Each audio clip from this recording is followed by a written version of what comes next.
Good morning, www.andrewmarkmusic.com. This is the Golden Rule Winter Solstice Series, Part 12 of 12.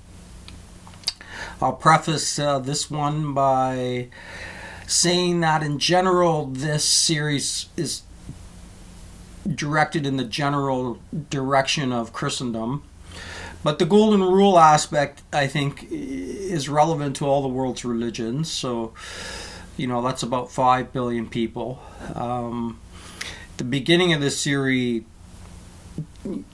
sort of tackled the materialist, atheist view on things, and I don't think that demographic should outright dismiss what I'm saying, because there's a spiritual component to what I'm talking about here.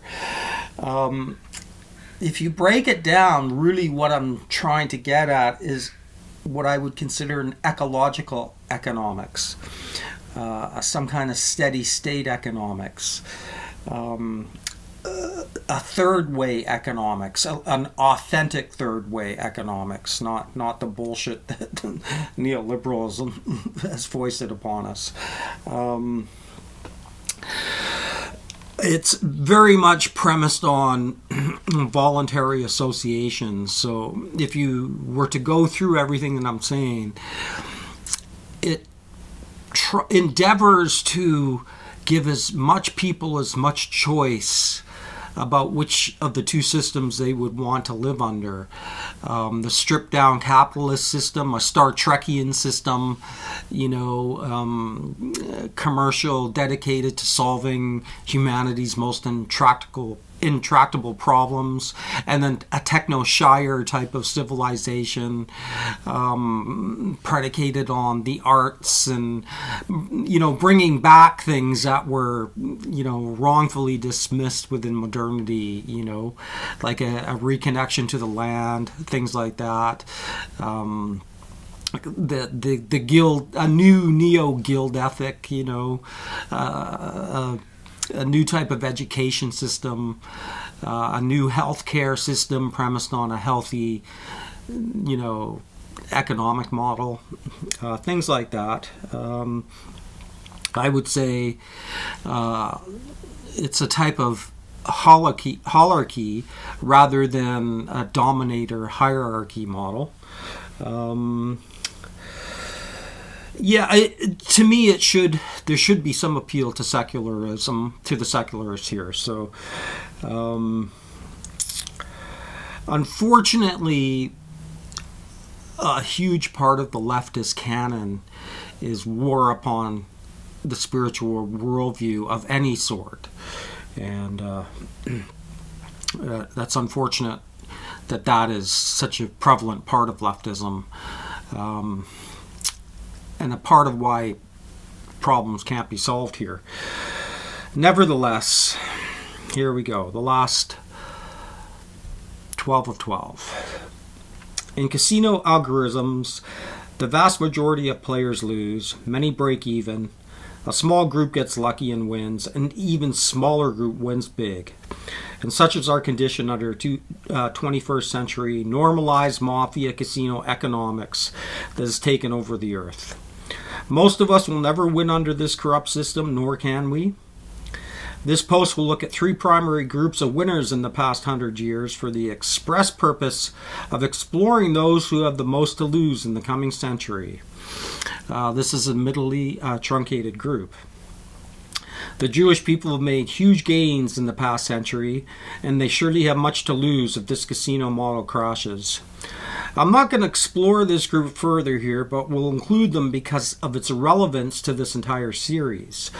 My Christian Gnostic view on this group is that they are no more evil in and of themselves than any other group, but were used by the demiurge as a means to an end. The demiurge controls the flow of history within the matrix it created, according to Gnostic cosmology. Women have the most to lose if this century ends up looking like a bell curve compared to the gains of the last century. The casino model definitely has been good to them because it isn't predicated on might. I'll add here that one one arm of the unholy trinity has been quite good for women, and that is the bureaucracy of the state. It has employed millions of women. The speculation on real estate has also empowered women, as the gains there don't depend on might either. It's also turned them into rent seekers. The Wall Street casino, too, not predicated on might. And all powered by the Rockefeller legacy of fossil fuels, which have enabled these gains, and we best all hope these fuels don't run out, or that a replacement to scale is found, something that is by no means a given. The gay community, and I'll use this truncated form to briefly touch on the gains made here. The casino model has definitely helped this community free itself from earlier machinations of the archons. I have zero issues with the gains made within the casino by this group, and only look to point out that they have much to lose if the casino model crashes, and I'm a firm believer that it will this century, for all the reasons I've pointed out in this series of posts. My point here is that the long-term abandonment of the golden rule economics may not bode well for them either. Crypto may end up being the largest ironic reversal in financial history. Does anyone remember the scene in Jupiter Rising where the Mila Kunis character has to get her passports? The bureaucracy was shocking, and this, my crypto friends, will be the likely outcome of crypto. The largest bureaucracy to have ever been created. Transaction after transaction after transaction accounted for by millions upon millions of accountants and tax lawyers with an oversight structure the likes as never seen before by Homo economicus. Needless to say, if this turns out to be the case, and I believe it will, the anarchists among us will have looked like naive dreamers. And at this point, I'd quote Mario Puzo, "Never underestimate your enemies." I'll finish up this series by imagining what civilization could look like if everyone had a home that wasn't acquired by unnecessary exploitation and coercion, if everyone had a connection to the earth by being taught how to grow significant parts of their food supply, and that food and water production in general be put under a rubric of a non-debt, non-usurious means of exchange via funding by a public banking system or a currency like positivemoney.org, wherein the means of exchange was distributed evenly at creation and not the present system which favors those at the top of the present pyramid, where the education system is geared towards the fulfillment of human potential embedded within a positive culture of personal mastery, wherein healthcare would be premised on a healthy system of living and trading goods and services, alleviating the huge percentage at the present cost of maintaining a sick society. And why won't this vision come to pass? Well, because it's not how the demiurge rolls. It's not even possible, as one can never undo one's true nature. I'll finish up here by linking a post which explores the possibilities that the archons are somehow benevolent within a complex, convoluted universe. I won't repeat it here, but one can check out my posting, "The Nephilim Didn't Fool Me." I'll just briefly mention this here, that one of the scenarios is that the archons, the Nephilim theory, alternative Nephilim theories, are that they are us from the future. So time travelers, they've come back and are doing whatever they're doing. Another one is the idea that in a godless